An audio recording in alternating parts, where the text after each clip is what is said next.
The tear machine stands. Your bottles clunk into the machine, and the money appears with a satisfying jingle. You're a richer man now.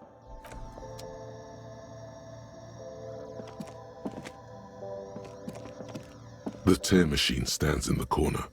A sign says, 1 bottle equals 10 cents.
Have you no shame?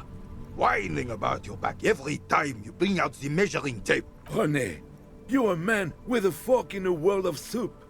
Please, let's just try to enjoy the game, all right? I'm trying to, but you keep breaking my concentration. You're old. I can see it. These manly men are playing balls. This is a ball game. Grab a ball and play it. Don't ask questions. No, you got this. There's the ball. You're the game.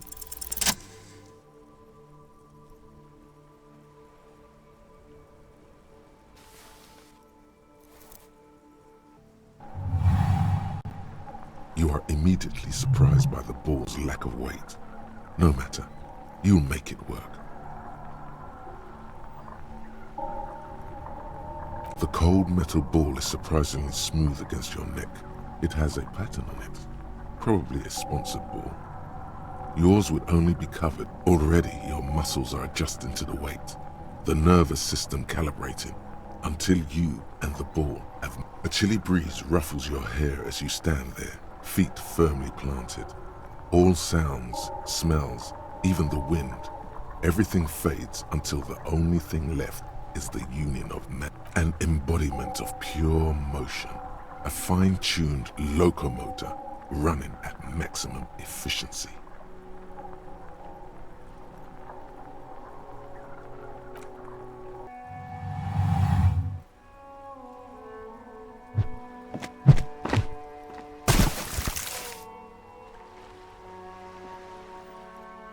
Merde! Bordel de merde! A whorehouse of shit? It wasn't whorehouse of shit. The shot was at least 23 meters, probably 24, and then some. Nothing. What the hell is your problem?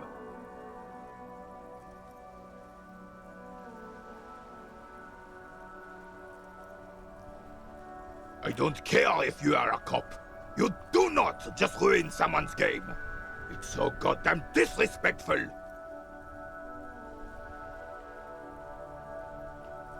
You vandalized our game, son. We can't play pétanque with 5 bull.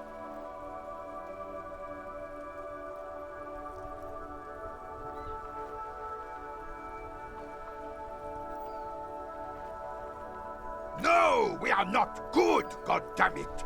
We want our bull back! Take it easy, René. This is just a misunderstanding, isn't it, officer? No harm done. Of course there's harm done, you orange slug! You owe us a goddamn bull!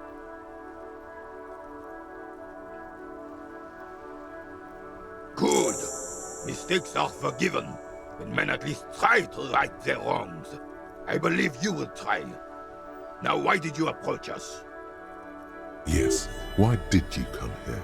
It's unlikely they know anything about the murder. You never know. He might know something. This is a good vantage point.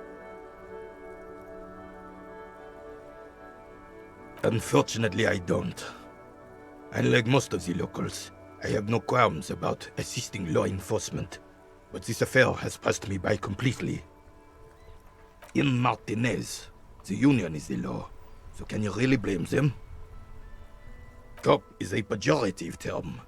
I don't have a problem with policemen. On the contrary, He doesn't know about the crime. Your time is better spent discussing politics. I'm confident they are indispensable in regard to all the paperwork and other administrative duties. No man can afford to turn his eyes to the horizon if his rear isn't secured. If the womenfolk take care of that, then men can tackle the bigger issues. The RCM doesn't discriminate.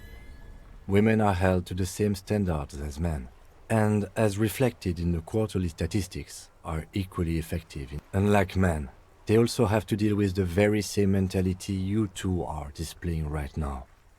I'm glad at least some people keep a level head in these turbulent times.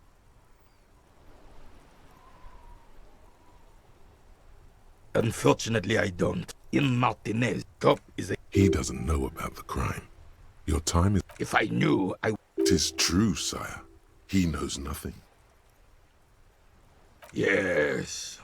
The terrain here provides an interesting variety to a familiar... I do. Fire from heavy artillery. Why what? Because that's what happens when communards hijack your country, execute your supreme leadership, and turn your capital into a slaughterhouse. You use heavy ordnance to clean up your home. Commies, communists, socialists, anarchists, call them what you like. They just chose a name to feel special. Senseless sentimentality. Sadly, no. It was the foreigners who brought them to their knees. We fought valiantly. Too valiantly. Should have fought dirty, like they did with their suicide sex cult propaganda and mad anarchist women strapped to shrapnel bombs. We didn't though, and we lacked caliber.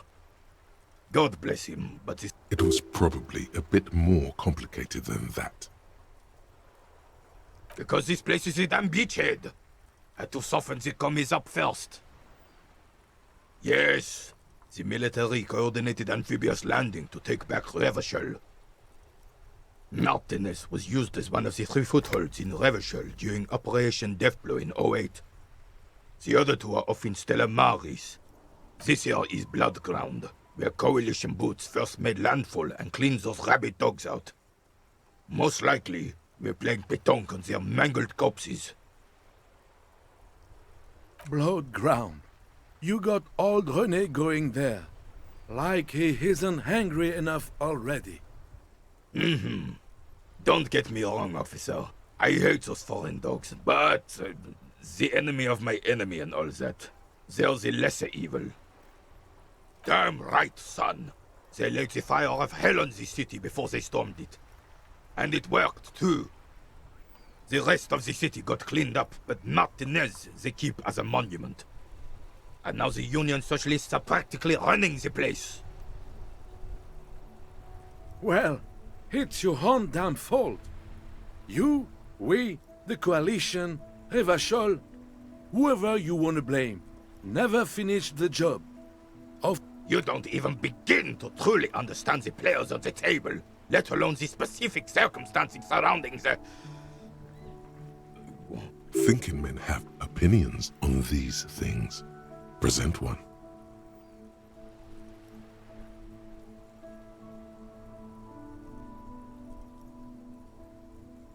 I'm sorry it had to be them.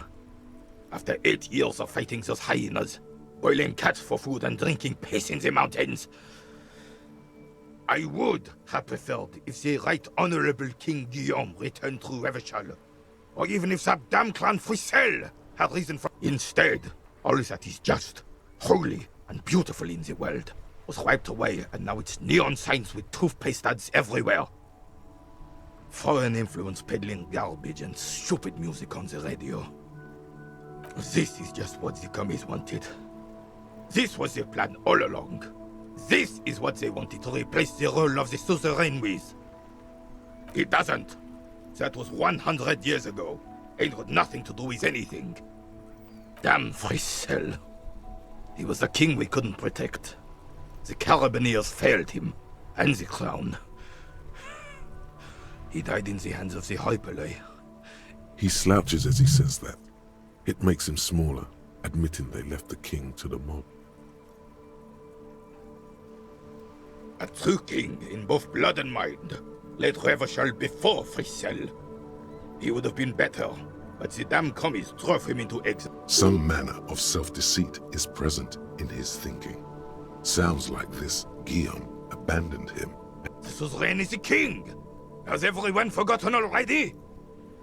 It's no use talking to you. You were still in Daddy's balls when it happened. When we took our last stand against the filth and rode the cavalry straight into gunfire. Ah, yes! King Philip III! Oh, absolutely. At the mercy of a cocaine-snorting tyrant who emptied the treasury. A superpower, feared and respected. A testament to what this country can be under the leadership of a true king. Someone who knows how to rule. Decisively, without fear of offending the sensibilities of the frail and weak-minded among his subjects. This is something the insurgents never understood. Revachol would be a different place if more people realized that. Don't get started on that again. What happened, happened. The Carabineer doesn't reply, but his entire being communicates unbreakable resolve. Right.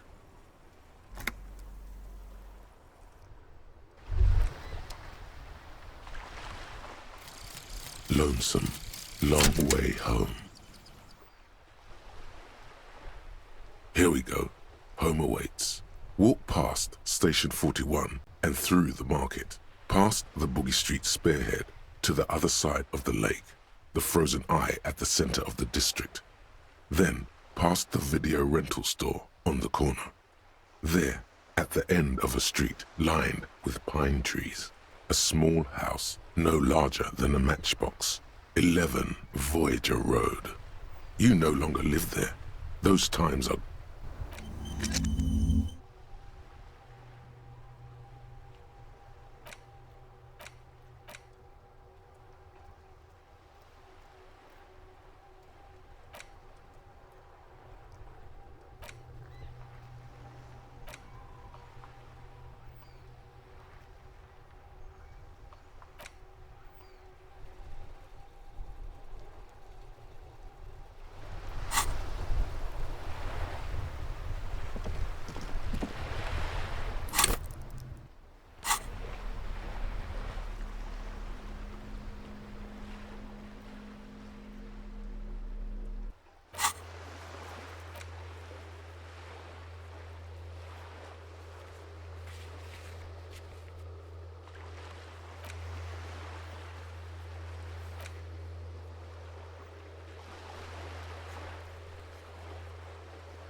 sir. Step right in. The store is open. Are you interested in a new and exciting book? It's a bookstore, sir. We sell books, postcards, and some board games. It's called Crime, Romance, and Biographies of Famous People. Books? Postcards? Easy. Even a kid would know all of this.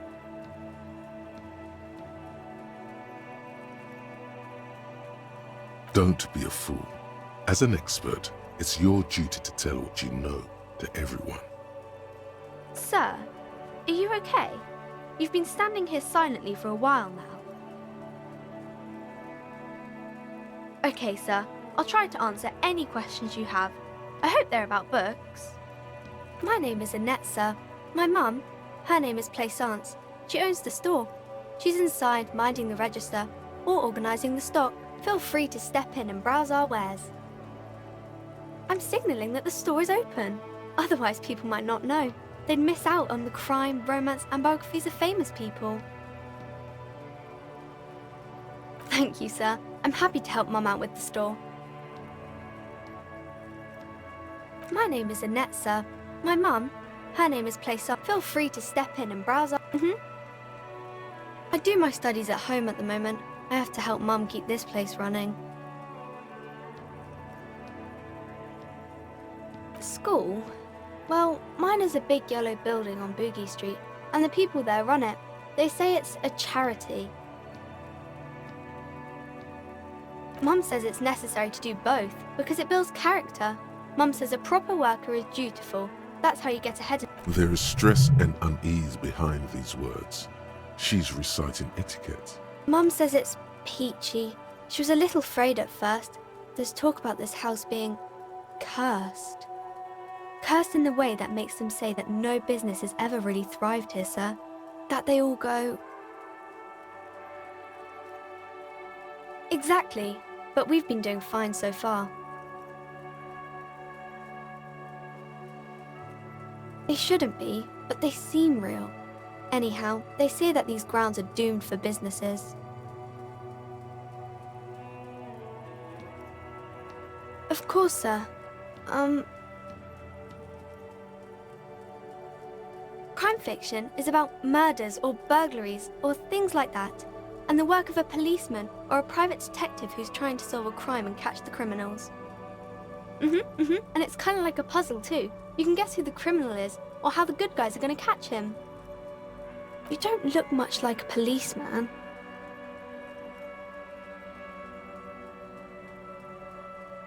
Didn't mean to offend, sir.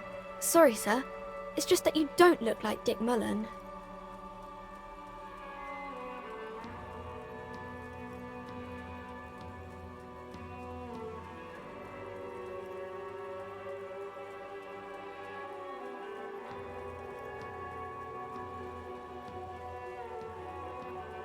She looks at Dick Mullen, frowning.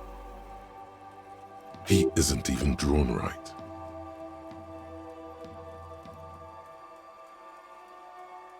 She examines the picture, trying to find whatever is wrong with it.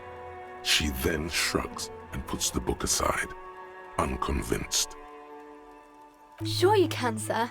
He's just a fictional character. He'll be no match for you. Maybe you can show me some real police work, sir. Like in the books.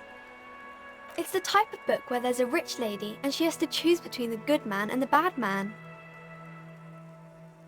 Or there could be a story about a poor lady getting a rich man. It's about man and lady business, sir.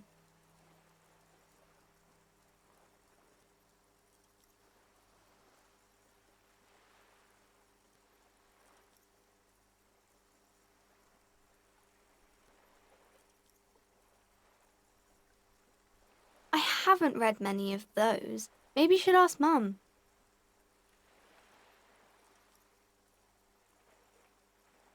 I don't think it's a romance story if the main characters break up, though.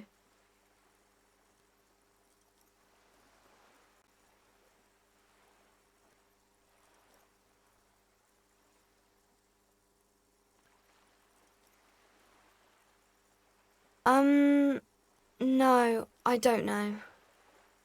Yes, she knows books. Definitely. What was that? An idea for an unfinished novel stuck somewhere in your forebrain? It happens, but usually the guy gets rich in the process, or should actually be rich himself, but has lost his family property unjustly, like during the revolution or something. Those are unhappy books, for most of the pages. People sad about what they have lost, but then it all turns out just fine in the end. That's really not a proper romance story. That's more like everyday life.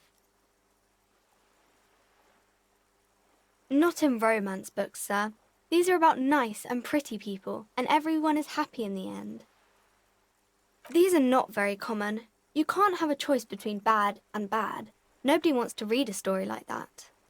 Well, maybe then it's fine. Maybe if the lady then decides not to pick either, because she doesn't need a bad man. Yes, that would be interesting. Maybe some about other books?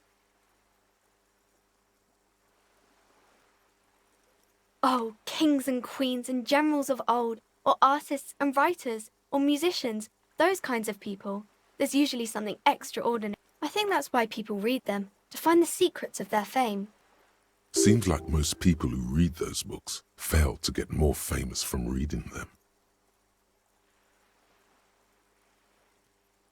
But it does make the famous people more famous. Why would they do that, sir?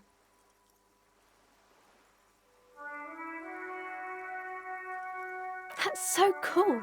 Maybe they'll make you a book cover picture and everything. Standing over a dead body, holding a gun. No, sir, I can't. It would be too tiring to refrain from it. It's already tiring enough to remember to say it all the time. It's nice of you to say I could stop, though. That's a friendly enough face, most of the time.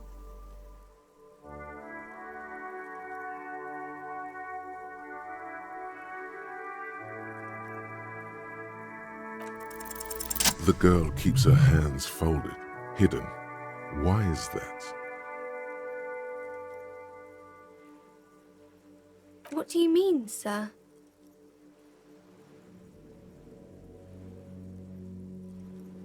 She looks around anxiously. Her hands remain folded in front of her. The lieutenant stands by, looking at the two of you with little interest. She brings out her reddened hands, her nails frayed, nearly chewed down to the flesh. And you knew this from me keeping my hands folded?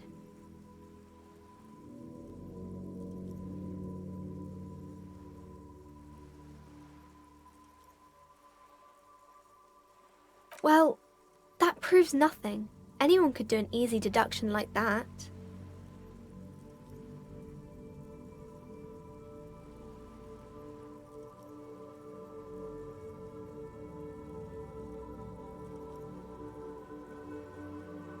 You're quite sober. The lieutenant does not flinch at the comment. He does not flinch even a single bit. He is intensely not flinching. Because you usually aren't. I'm sorry, sir. I hope things get better soon. There she stands, swaying on her feet, assaulted by the early spring breeze. She smiles at you. There's something you're missing.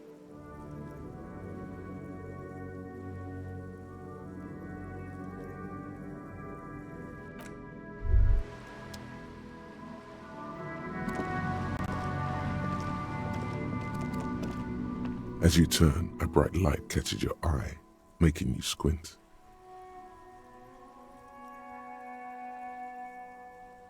From a distant sunset, a stage light, flash photography, nowhere in particular. It's just what superstar law officers do. They squint at lights and they solve shit. Yeah, you have. You're a big dick cop, Dick Mullen, Salam Rocky Bayi, badass on the edge disco cop. Time to recede into a ludicrous fantasy world. Here we go. Camera. Lights. With a sudden flash, the world freezes around you, and you along with it. In an iconic monochrome solution, a black silhouette